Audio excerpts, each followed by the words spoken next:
В эфире новости, в студии Кристина Якупова. Здравствуйте. Главные темы к этому часу. В российских школах усилят противоэпидемиологические меры с нового учебного года. В Якутске проходит традиционная ярмарка сельхозпродукции. В столице республики состоялся завершающий матч 13-го тура Дальневосточной юношеской футбольной лиги. –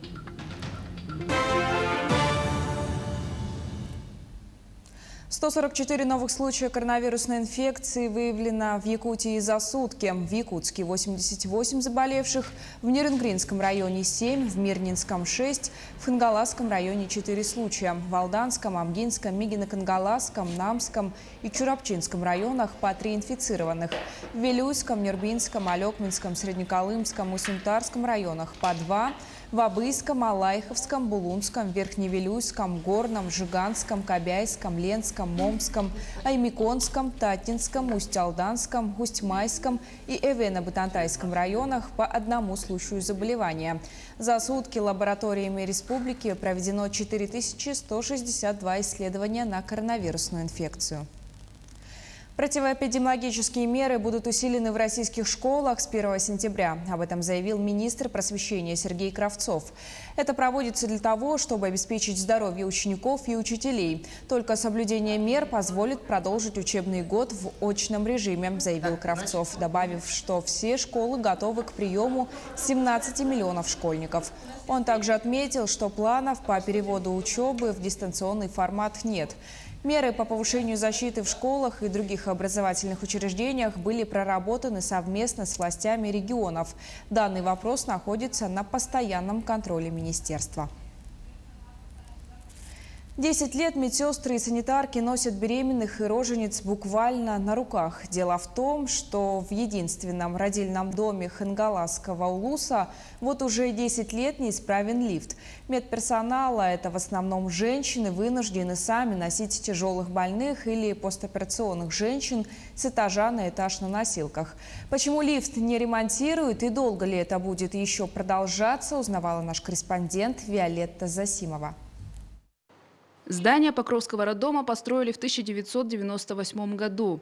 Трехэтажное, добротное и красивое здание. В первые годы оно было чуть ли не главным украшением города и вызывало восхищение у жителей и гостей.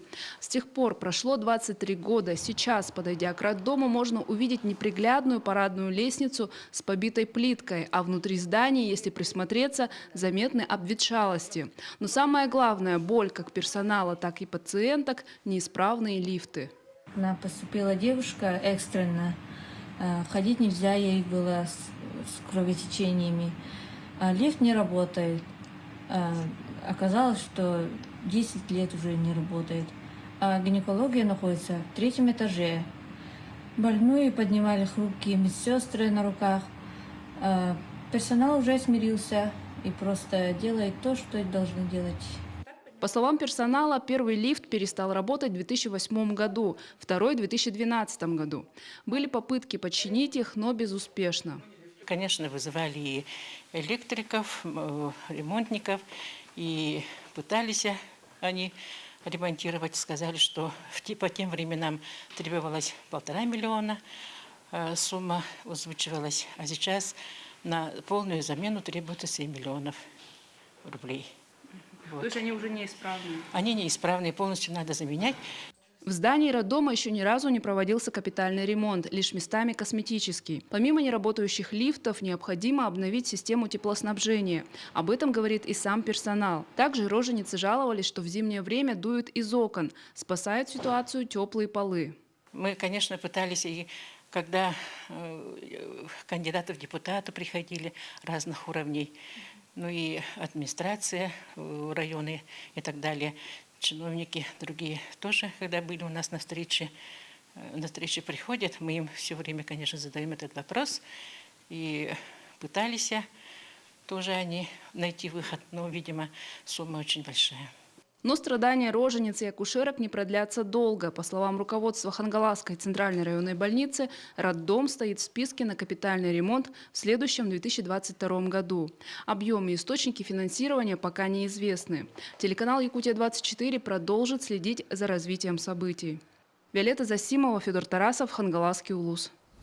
А вот жители Мирного смогут делать полноценную рентгенографию сосудистой системы, не выезжая за пределы алмазной столицы.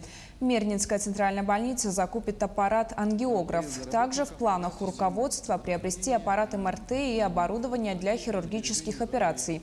Напомним, власти республики и руководство компании «Алроса» намерены провести модернизацию здравоохранения в Мирнинском районе.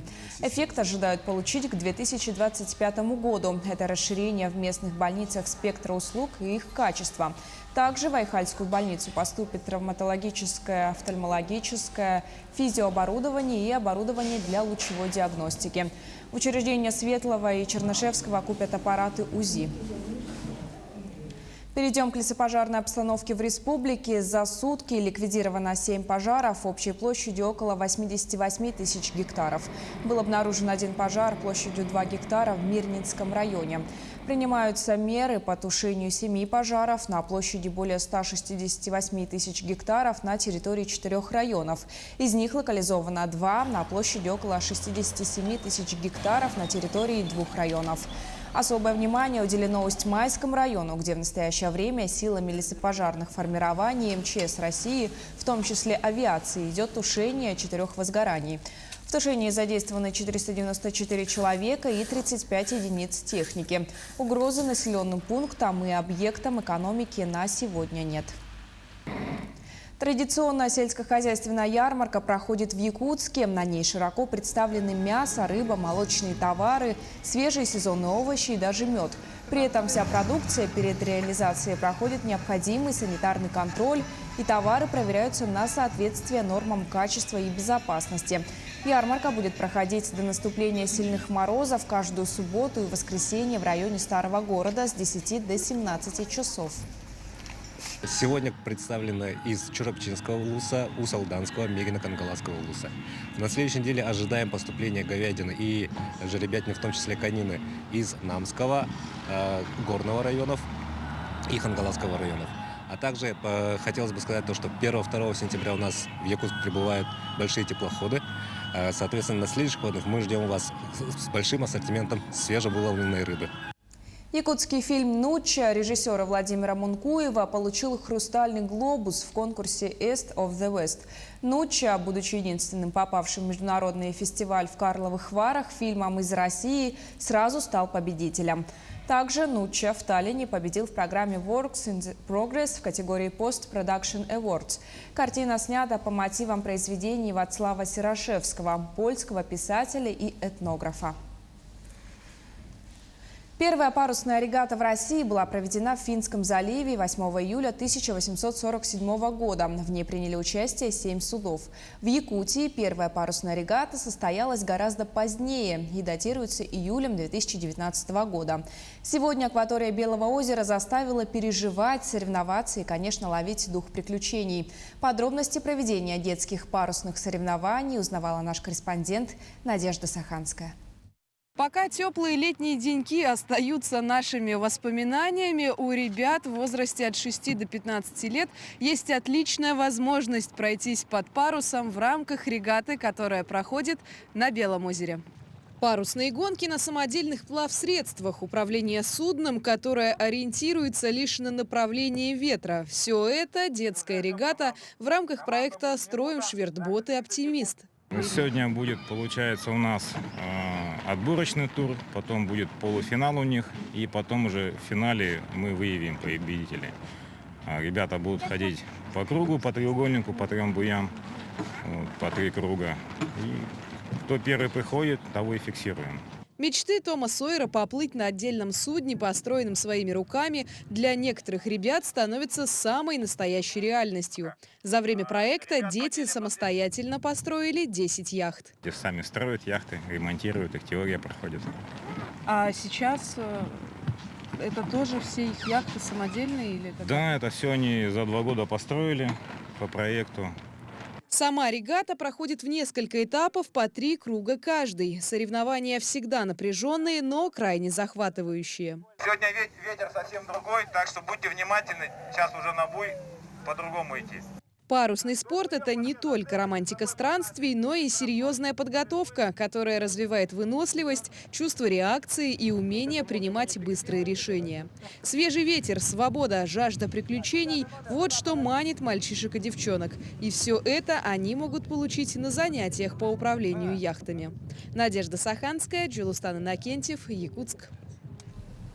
В столице республики прошел завершающий матч юношеской футбольной лиги Дальнего Востока. На поле встретились команды Якутска и Сахалина. Победа досталась гостям. Единственный мяч на 27-й минуте забил Владислав Кон. В следующем туре «Арктика» сыграет со специализированной школой Олимпийского резерва номер 2 из Комсомольска-на-Амуре. Встреча пройдет 5 сентября на стадионе Туймада. Ребята молодые, играют 6-7 год, 2006-2007 года. Я думаю, что на следующий год также они будут играть. Я думаю, что ребята немножко пересмотрят тренировочный процесс, потому что очень поздно начали собирать команду, где-то за месяц, за полтора до начала чемпионата. И если зимой хорошие тренировки будут и будут учебно-тренировочные сборы, я надеюсь, что будет намного лучший результат и где-то поборются за призовые места. В Устьянском Улусе сегодня выпал снег. Якутянин выложил видео в соцсетях. При этом он отметил, что на дороге скользко.